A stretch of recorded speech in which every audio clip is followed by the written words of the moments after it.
Alright, hi guys, what's going on? It is Scott here, back with another video, and today we're going to be having a look at this. This is the Toyota Sprinter Trueno GT Apex, otherwise known as the A86 to all of you car people out there. Anyway, this monstrosity here, also known as the Hachiroku, yes, my friends do say that I speak too many languages, that's Japanese, is how you're going to unlock a car called an S14. If you don't know what that is, then you've been living under a rock for the whole of your life. So, we're going to take a look at her in a minute. The clip should probably change round about now. Maybe it will, maybe it won't. Okay. Come on. There we go. So, ooh, look at that booty. This is the car. In essence, it has what's called a 4AGE in it, which is a 20 valve twin camshaft engine. Basically, it revs really high. I've left this one naturally aspirated, so no turbos, no superchargers, no fancy bits. It is still back to the good old 80s toge drifting nonsense that I love. Yes, she does look like a panda. I've noticed people call it a panda or a tofu car if you watch Initial D, you flaming anime fans out there. So yeah, a fun little car. I love drifting.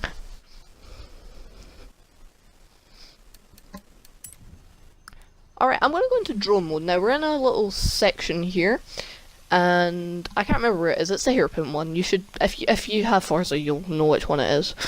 So we're just going to come down here, get our speed up, and flippity in, handbrake, massive skids, trousers, yeah, okay. And flick round, and then come back in, do a little manji thing, and turn around. Maybe I'll initiate, maybe I won't. Okay, now I'm gonna initiate. Maybe, okay, now we initiate. That's cool. That's my amazing drifting skills for you there. We're gonna come around here, flippity, and then here comes my favourite bit, which is like a little twisty, floppity, dippity thing, and we're gonna try and not hit our drone off that car, because then we'd look like massive idiots. Come around the hairpin. I hate that corner for reasons that I recorded 7 minutes, and most of it was me spinning out on that hairpin because I do use a wheel. 900 degrees on Forza is pretty hard. And turbo! Yeah, turbo. I love this feature of the drone mode. It is just... you just go fast in the drone, needless to say, okay? And turbo. Up the hill. Turbo.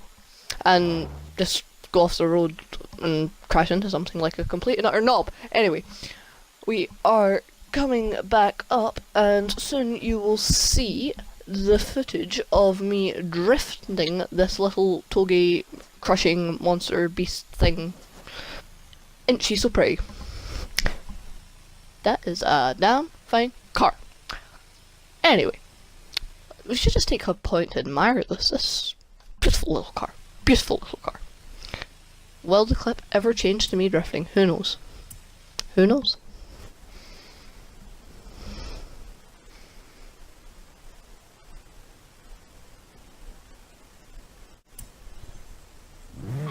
Righty-ho, we are at the bottom of the course, I think, and we're going to start drifting this thing.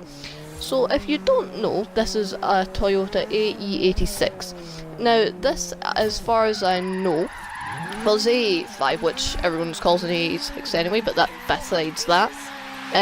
This is a little fun car that weighs the same as an MX-5. So if you know what an MX-5 is, it's like a little, what do you call it? Convertible car. There we go. Got there in the end. And it weighs about the same as one of these before weight reduction. And just, you know, bad drifting of me. I'll talk over that. It has 333 horsepower and 332 newton meters of torque, if I remember correctly. Just gonna flippity flip around. Yes, I do like saying flippity flip, if you haven't noticed already. Okay, that's me. We're gonna come down here. I prefer doing it in reverse. It's just fun because it's quick. Ooh, look at that ban entry and handbrake. We're gonna come in around here. So yeah, the other car, I should probably get onto points instead of calling things flippity and flippity, is that you will need to use this car to gain access to the S14 or Nissan Silvia K'(S) edition, as Jeremy Clarkson would say. Yeah, if you don't want that car, right, and if you don't want it, you're a complete and utter sodding idiot, but we'll not go there. You will make a lot of money just by doing this.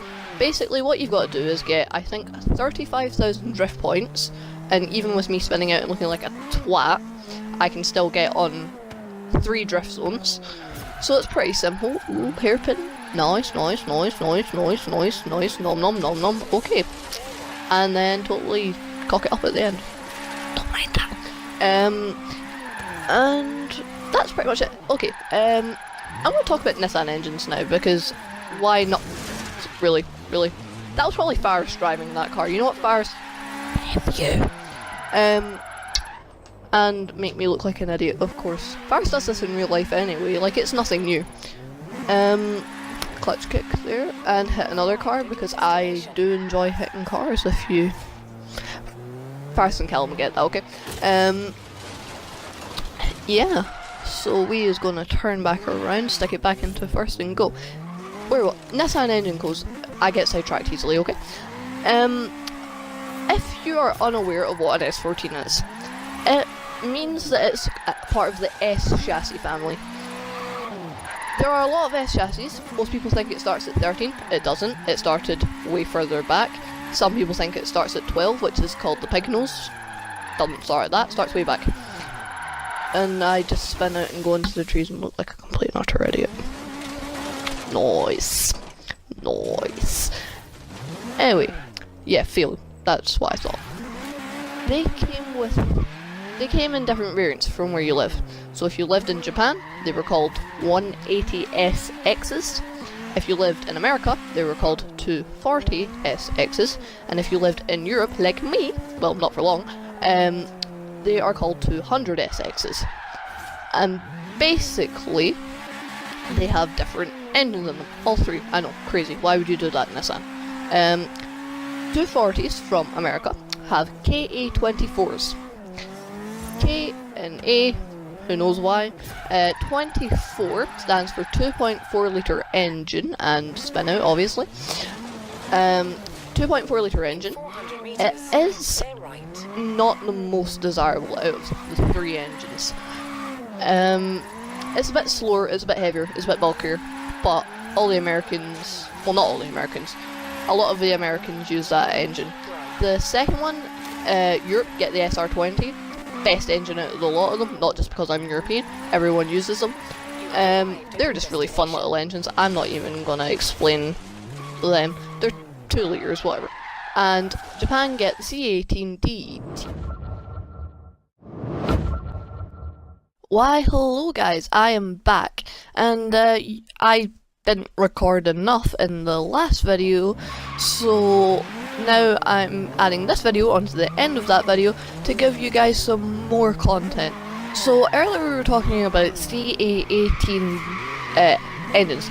They are from the 180SX, 1.8 litre, and they are super fun little engines, might I add. They get used in caterings a lot. I've just found that out a couple of days ago, that CA18s get used in caterings a lot, these little 1.8 Nissan engines, and I don't know, I was absolutely mind-boggled. What I also wanted to talk about in this last video was the relation kind of between why these cars are actually significant to what we're doing here, or to Forzathon.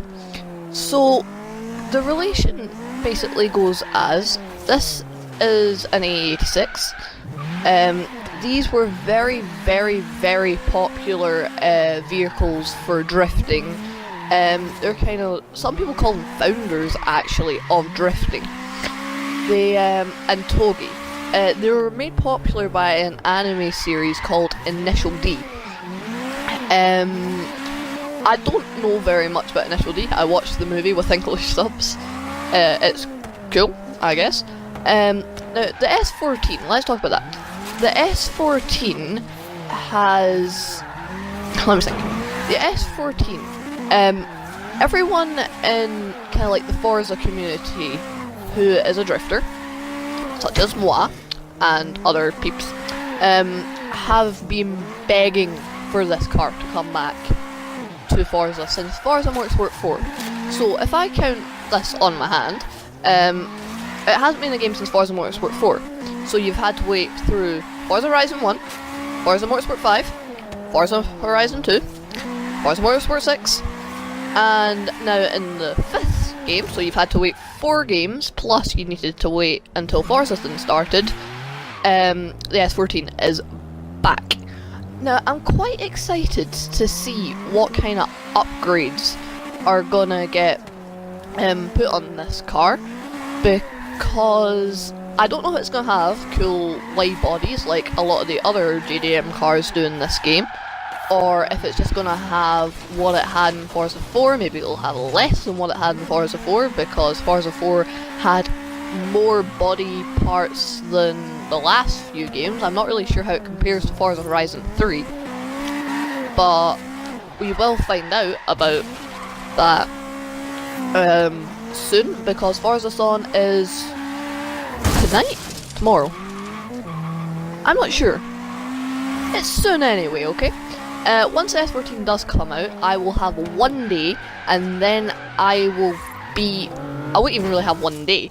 I will have to get up very early in the morning, maybe 4 o'clock. I'm skier.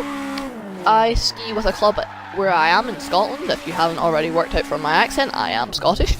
And I will be away in France at a training camp, so I won't be here for a week. Faris won't be here for a while either, because on Thursday he left with a friend to go to LA, I think, and around America. Callum's not going to be here for a while either, because he's in, he called it Port Aventura. No, it's not Port Aventura, Callum. Learn, it's Fuerteventura. Or Fuerteventura, if I actually speak it proper Spanish. Like, I took Spanish as a subject and I can't even, pronounce half the words. Vale. Okay, I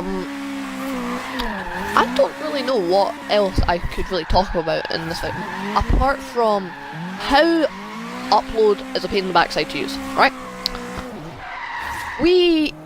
This YouTube channel Gamingverse owns an Elgato HD, I think, right? The only person who has actually successfully used it is Vars. I've tried to use it, I found it a pain in the backside. Callum doesn't have his PC yet, so he can't use it. And my PC now has 2 blown HDMI ports, so I can't use it. So I've resorted to using this POS, known as the Game DVR. And yeah, so that's us guys. Hope you enjoyed this video, and see you in the next one. Alright, so I've...